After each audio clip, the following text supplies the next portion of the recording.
오늘 부르심으로 하나 되는 교회라는 제목으로 은혜를 나누겠습니다. 지난주에 우리는 용납 그리고 용서에 대해서 나눴습니다. 우리 각자는 하나님과 화목하기 위해서 용납하시는 하나님께 회개하고 그 회개를 통해서 용서를 받고 하나님과 화목해야 됩니다.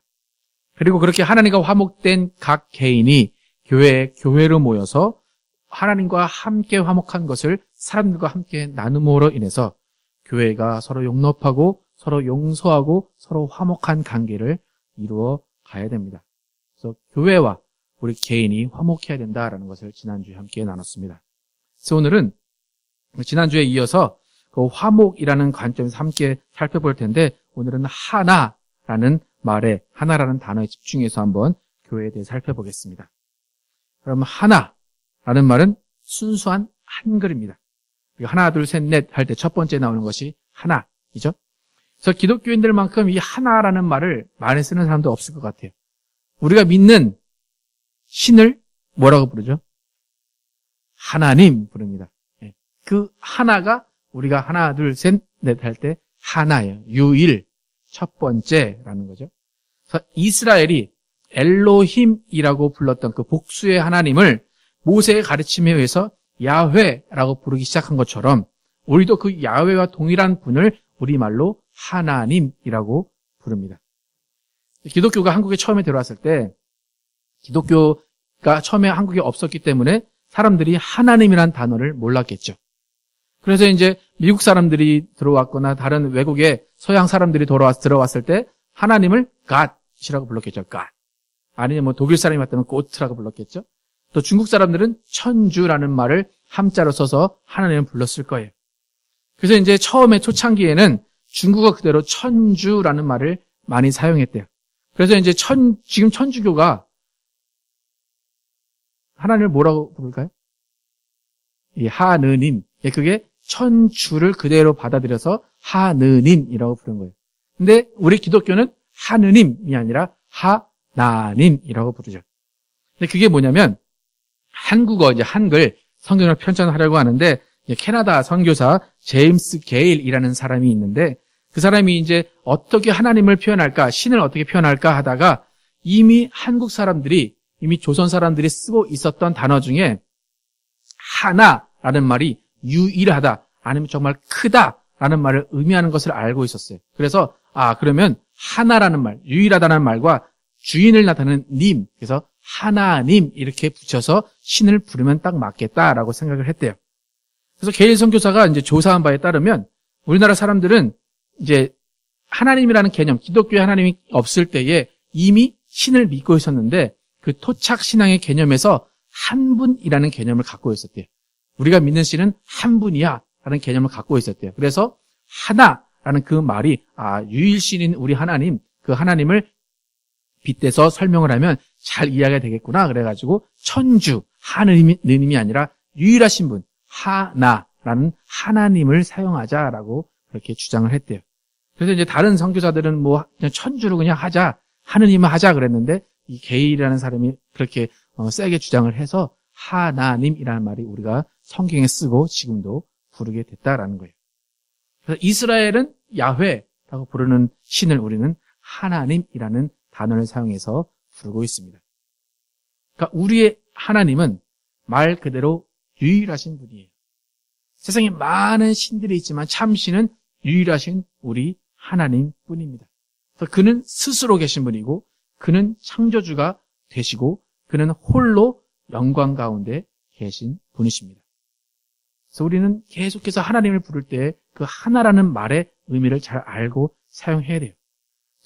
그래서 교회에서 만약에 제가 이제 오늘 이제 설교를 하나님에 대해서 하기 때문에 여러분에게 만약에 여러분 교회에서 가장 중요한 단어가 뭡니까? 물어보면 여러분 뭐라고 대답하셔야 될 것 같습니까? 대부분 사랑이라고 대답하는데 오늘은 하나. 예, 교회에서 가장 중요한 말은 하나라는 말이에요. 그죠?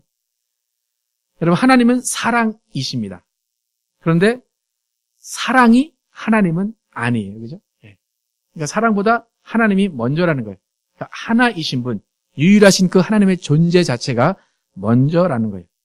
그러니까 사랑은 하나님의 속성 중에 일부일 뿐이지만 하나라는 것은 하나님 그 자체를 설명하는 말이에요. 그래서 교회에서는 언제나 어디서나 하나라는 말이 자연스럽게 나오고 자연스럽게 모든 곳에 적용이 돼야 돼요. 그래서 하나라는 그 개념이 하나님 그분 자체를 설명한다고 했듯이 하나님은 영원전부터 한 분이십니다. 그런데 우리가 알기로는 또 영원전부터 한 분이신 분이 세 분이시다라고 이야기를 해요. 이 말은 뭐냐면 분명히 삼위이신 하나님이에요. 인격이 세 분이신 하나님인데 이 세 분 하나님은 뗄래야 뗄 수가 없다는 거예요. 떨어지지 않는다는 거예요. 또 세 분의 친밀함과 화목함과 그 사랑이 정말로 완벽해서 그 세 분 하나님은 하나이시다라는 거예요. 그래서 우리가 아까 찬양했듯이 그 사랑과 그 친밀함으로 하나님은 한 분이시다라는 거예요.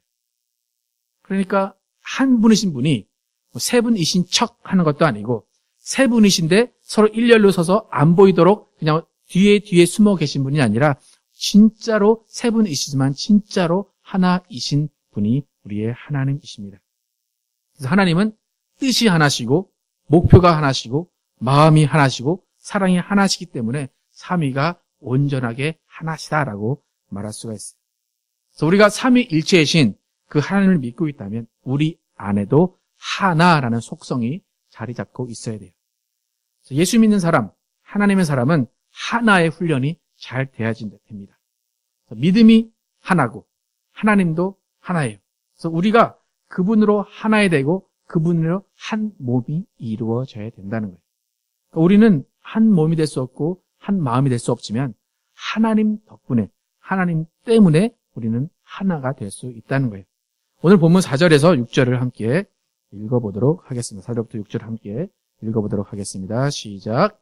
몸이 하나이요 성령이 하나이니 이와 같이 너희가 부르심의 한 소망 안에서 부르심을 입었느니라.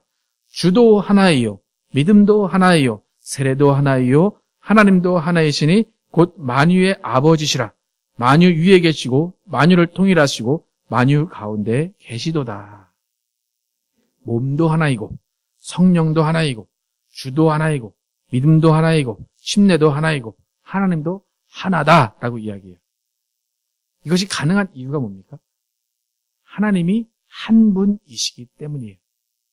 하나님이 여러 분으로 나눠졌다면 우리는 한 하나님을 믿을 수 없고 한 성령을 믿을 수 없어요. 그러나 한 분이신 하나님을 믿기 때문에 이 모든 것이 하나가 될 수 있다는 거예요.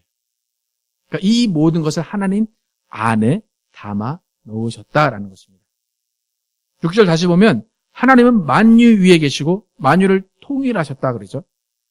하나로 묶어주셨다는 거예요. 또 만유 가운데 계시다.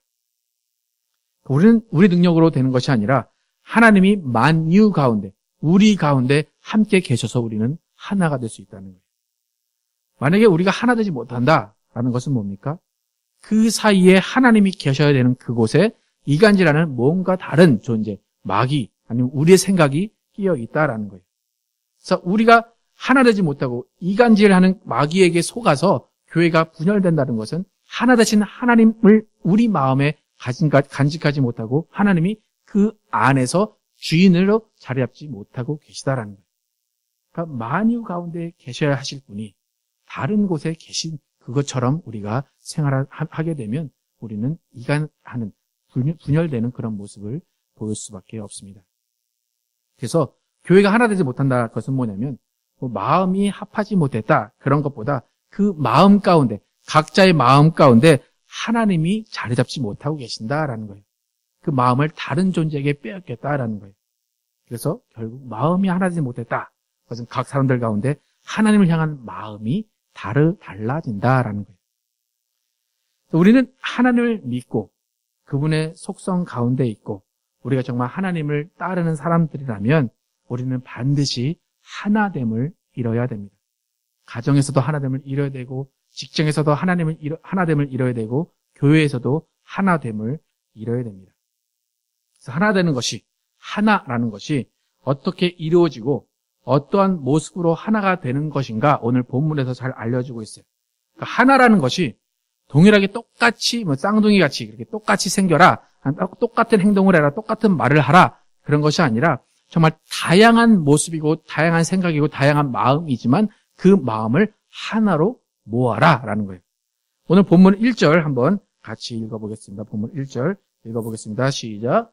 그러므로 주 안에서 갇힌 내가 너희를 권하노니 너희가 부르심을 입은 부름에 합당하게 행하여. 에베소 교회에 바울이 편지를 합니다. 그런데 너희를 권하노니 너희가 부르심을 입은 부름에 합당하게 행하여 라고 얘기해요. 부르심을 입은 부름, 다 불렀다라는 거예요. 너희가 교회로 모였는데 다 부르심을 받았어. 그런데 너희가 부르심에 합당하게 행하라 라고 말해요. 부르심을 입은 부름. 이 부름이라는 것은 각자가 다 다양하게 부르심을 받은 거예요. 근데 교회가 하나가 돼야 돼요. 그런데 교회가 하나가 되기 위해서는 각각의 부르심들이 조화를 이루고 은혜 가운데 모여 있을 때에 교회가 하나가 된다라는 거예요. 여러분, 성경이 말하는 하나는 획일화가 아니에요. 다 복제되라가 아니에요. 여러분, 삼위가 하나시다. 이것을 말할 때 세 분이 복제품같이 똑같다 그거 아니죠. 세 인격이 있고 세 분의 하시는 일이 있고 세 분의 영역이 다르지만 완벽한 조화와 친밀함과 사랑으로 하나가 된다는 거예요. 교회도 마찬가지예요. 부르심은 다양해요. 어떤 부르심이 있냐면 오늘 그 4장에서 읽진 않았는데 11절과 12절에 보면 그가 혹은 사도로 혹은 선지자로 혹은 복음 전하는 자로 혹은 목사와 교사로 주셨으니 이는 성도를 온전케 하며 봉사의 일을 하게 하며 그리스도의 몸을 세우려 하심이라. 교회로 부르셨는데 다양한 부르심으로 부르셨다는 거예요. 사도, 선지자, 복음 전하는 자, 목사, 교사 이런 다양한 부르심으로 부르셨는데 목적은 뭡니까? 부르심은 다양한데 목적은 그리스도의 몸을 세우는 거예요. 한 분 그리스도의 몸된 교회를 세우는 거예요. 예, 여러분 부르심, 콜링이라고 얘기할 때, 소명이라고 얘기할 때 대부분 목사나 선교사나 그런 사람들만 부르심이 있고 콜링이 있다라고 얘기하지만 이 에베소서에서는 절대로 그렇게 얘기하지 않아요. 부르심은 모든 자에게, 에베소에 있는 너희 모든 자에게 부르심이 있다. 그러니까 그 부르심대로 행하라라고 얘기해요. 그러니까 신약 성경에서 유일하게 목사라는 말이 나오는 구절이 여기 딱 한 군데예요. 그러니까 목사가 부르심을 받았다라는 것을 만약에 얘기한다면 여기서 말하는데 다른 어떤 평신도들, 교사들, 사도들, 다른 직책을 맡은 사람들에게 부르심을 말할 때도 분명히 이 구절을 얘기할 수밖에 없다라는 거예요. 너희가 부르심을 입은 부름에 합당하게 행하여. 여러분 한번 생각을 해보십시오. 너희가 부르심을 입었다라고 이야기하는데 여러분은 어떤 부르심을 받았는가? 분명히 부르셨다라는 거예요. 여러분의 교회에 오셨다는 것은 부르심을 받고 오셨다라는 거예요. 그러면 어떤 부르심을 받고 그 부르심에 따라서 어떻게 지금 내가 행해야 하는가라는 거예요. 바울이 에베소 교회에 야, 너희 예수 믿었지? 이제 부르심을 기다려. 너희 소명을 기다려. 그렇게 말하잖아요. 이미 받은 소명이 무엇인지 알고 행하라 라고 이야기해요. 그럼 여기 계신 여러분도 분명히 소명이 있다는 거예요. 분명히 부르심이 있다는 거예요. 그래서 그 소명대로 합당하게 행해야 된다는 거예요. 이것은 바울의 부탁이자 또 하나님의 부탁이자 또 저의 부탁이에요. 그래서 우리는 먼저 각자의 부르심, 소명을 알아야 돼요. 그리고 그것에 따라서 행해야 됩니다. 우리가 이제 소명에 대해서 나눌 때 저번에 하나님의 뜻이라는 책을 같이 읽을 때 그 소명에 대해서 충분히 나눴어요. 그런데 아마 기억을 하지 못하실 것 같아서 다시 한번 그 책에서 소명에 대해서 어떻게 정의를 했는지 한번 제가 한번 얘기를 해드릴게요. 거기서 어떻게 설명하냐면 소명이란 나의 시간과 에너지와 재능을 세상에서 하나님을 섬기는 데 사용하라는 하나님이 주신 목표라고 정의해요. 다시 한번 말씀드리면 소명이란 나의 시간과 에너지와 재능을 세상에서 하나님을 섬기는 데 사용하라는 하나님이 주신 목표라고 정의를 해요. 그러니까 소명은 하나님을 믿고 섬기고 준비하는 과정 가운데서 내가 현재 할 수 있는 일을 말해요. 그러니까 이분은 특별히 이제 세상에서 내가 하나님을 섬기는데 사용할 수 있는 일이 소명이라고 얘기하는데 반드시 세상뿐만이 아니라 교회에서도 그렇고 가정에서도 그렇고 내가 하나님을 섬기는 일을 내 처한 상황 가운데 현재에서 할 수 있는 것을 소명이라고 이야기합니다. 그렇기 때문에 소명은 내 직업으로 나타날 때도 있지만 생계와 관련이 없는 일도 우리가 소명이 될 수도 있어요. 그런데 내가 소명을 발견해야 되는데 아직까지 소명이 뭔지 모르겠다. 하나님이 분명히 소명을 주셨다고 하는데 도대체 뭔지 모르겠다 라고 할 때 여러분이 어떻게 생각하셔야 되냐면 내가 누구인지를 먼저 생각하시면 돼요. 내가 어떤 존재인지, 내가 평소에 내가 어떤 상황 가운데 어떻게 생각하고 내가 무엇을 하려고 하고 무엇을 잘하는지를 생각하시면 나의 소명이 무엇인가 생각할 수 있어요. 그런데 그 책에서 이제 예를 들은 것이 하나 있는데 교통사고 현장, 교통사고를 당한 현장에서 사람들이 어떻게 행동하는가, 다양하게 행동하는 그 방식에 따라서 소명이 나누어진다라고 볼 수 있다는 거예요. 교통사고가 딱 났어요. 그럼 어떤 사람은 빨리 119에 전화를 걸어야 된다라고 하면서 전화를 드는 사람이 있어요. 어떤 사람은 전화를 드는 게 아니라 바로 그 사건 현장으로 뛰어 들어가서 그 사람을 어떻게든지 구해보려는 그런 사람이 있어요. 또 어떤 사람은 그 사고에서 밖으로 튀어나온 사람들이 있다면 그 사람들을 돌보고 그 사람들을 위로하는 그런 일을 하려는 사람이 있어요. 또 어떤 사람들은 그 사고 현장이 사고가 아니라 그 밖에서 놀란 사람들, 그 놀란 사람들을 다가가서 위로해주고 그들을 안정시키는 그런 일을 하는 사람이 있어요. 또 어떤 사람은 그 사고 현장에서 움직이진 않지만 가만히 있으면서 그 현장을 위해서 기도하는 사람이 있다는 거예요. 그러니까 이렇게 똑같은 사고 현장을 바라보는 마음을 하나님이 다르게 주셔서 어떤 사람은 119에 전화하고 어떤 사람은 바로 달려가고 어떤 사람은 기도하게 하시는 그 다양한 방식, 다양한 반응이 소명을 나타낸다라는 거예요. 그래서 그 사건에서도 그 여러 가지 반응을 통해서 내가 어떤 사람인가가 나타나요. 내가 무슨 일을 잘할 수 있는가가 나타나고 내가 어떤 일에 소명이 있는가 발견할 수 있다는 거예요. 그래서 소명이라는 것은 뭐냐면 마음의 눈으로 세상을 바라보는 방식이다라고 해요. 하나님이 어떤 마음을 주셨는가 그 마음을 가지고 내가 세상을 바라보고 가정을 바라보고 교회를 바라볼 때 내가 이것을 해야 되겠다는 마음이 생기면 그것이 소명으로 구별될 수 있다는 거예요. 그래서 여러분이 만약 교회를 바라볼 때 여러분 가운데 교회를 위해서 일을 해야 되겠다라고 여러분이 생각이 든다면 또 교회에서 여러분이 눈으로 또 귀로 또 마음으로 여러 가지 일들이 생각이 난다면 그것이 여러분이 교회 안에서 해야 될 소명이라는 것입니다. 그래서 가정과 직장에서도 마찬가지예요. 하나님께서 보게 하시는 것들, 하나님께서 느끼게 하시는 것들을 여러분이 고칠 것들은 고쳐나가고 또 협력할 것을 협력해 나가면서 그것을 이루어가는 것, 그것을 소명이라고 합니다. 그래서 우리는 그 소명에 맞게, 그 부르심에 맞게 행동해야지만 우리가 하나됨을 이룰 수 있다라는 거예요. 그래서 목사는 교회 안에서 설교하는 일, 또 교육하는 일로 부르심을 받았다면 여러분은 목사보다 더 다양한 일로 여러분은 부르심을 받았다고 할 수 있어요. 만약 여러분의 마음 가운데, 여러분의 생각에 교회의 문제점이 보인다. 그러면 그것을 건의하고 좋은 방향으로 바꿔갈 수 있는 그런 부르심을 받은 거예요. 또 여러분 가운데 다른 영혼의 어려운 점이 보인다. 그러면 그 영혼을 돌보는 부르심을 받은 거예요. 또 여러분 가운데 교회가 지저분하고 교회에 좀 청소할 것이 보인다. 그러면 그것을 깨끗하게 하라는 부르심을 받았다라는 거예요. 그래서 우리의 눈과 우리의 귀와 우리의 깊은 생각, 이것들은 나의 소명을 발견하게 해주는 중요한 수단이 될 수가 있어요. 그래서 우리가 보는 것을 외면하고 들은 것을 외면하는 것이 아니라 보고 듣고 마음 가운데 드는 것들을 우리가 정말로 이거 소명으로 알고 그 길을 따라서 하나님의 원하시는 하나됨을 이루어갈 책임이 우리에게 있다라는 것입니다. 그래서 우리는 하나님의 자녀예요. 예수님은 우리를 자녀 삼으시고 그냥 집에 놔두지 않으시고 교회로 모아 놓으셨어요.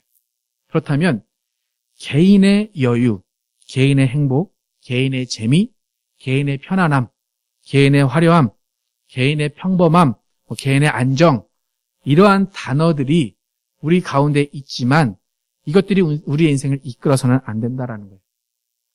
개인의 어떤 안정, 개인의 편안함이 아니라 정말 우리의 하나됨이 우리를 이끌어야지만 예수 그리스도의 몸된 교회가 이루어질 것입니다. 예수님의 인생을 돌아보시면 예수님은 개인의 화려함, 개인의 행복, 개인의 재미, 개인의 안정을 추구하지 않으셨어요. 그분은 하나됨을 위해서 아버지와 성령과 조화하시면서 그 일을 이루셨다라는 것입니다. 그래서 우리는 예수님으로부터 은혜를 받은 사람이에요. 오늘 7절, 8절에 보면 우리 각 사람의 그리스도의 선물의 분량대로 은혜를 주셨나니 그러므로 이르기를 그가 위로 올라가실 때에 사로잡힌 자를 사로잡고 사람들에게 선물을 주셨다 하였도다.